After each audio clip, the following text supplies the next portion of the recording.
My name is Professor Maruthi Gowda. I work at the Natural Resources Institute, NRI, of the University of Greenwich in Kent, UK.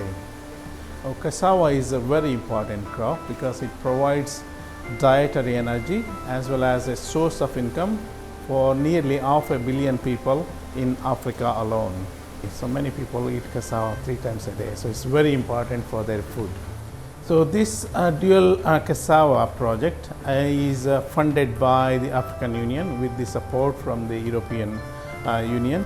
One of the objectives is to promote use of cassava, mitigating the impact of the drought as well as the 2 important viral diseases called cassava mosaic disease and cassava brown streak disease. We wanted to use cassava as a cheaper source of energy in poultry feed production. So instead of using the expensive maize, we wanted to replace that with the cheaper cassava, which is locally available and produced by the farmers. Those chicken eating cassava feed mature 1 or 2 weeks earlier than those feeding on maize feed alone. It's better for the chickens, and it's better for all the stakeholders involved in poultry feed production. Farmers, when they are selling their cassava for poultry feed production, they make 27% more profit than selling in the normal market for human consumption.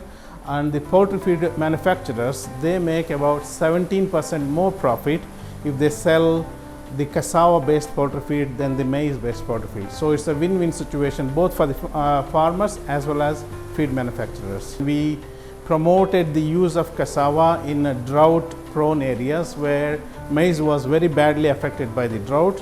So we took cassava cuttings to the farmers affected by the drought, and we educated them about how to grow cassava, and we showed them that instead of growing just maize alone, if they diversify the crop a little bit, they have cassava which is drought tolerant, so they can get some food instead of losing all the maize for the drought.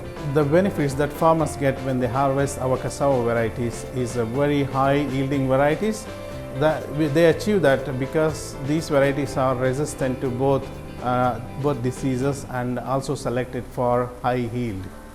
The partners actually benefit a lot being part of this project in different ways. One of them is actually increasing their capacity to do research. By that, we buy the equipment here in UK and then ship them to Africa and then give them training on how to use this equipment so they can actually do their own research, which is the sustainable way of actually solving the local problems. Other ways is in the form of training PhD students. We get PhD students from Malawi and Tanzania in our project, and we train them on some of the very advanced molecular biology technologies, and then when they finished, obviously now they go back to their system and continue to do the very good research.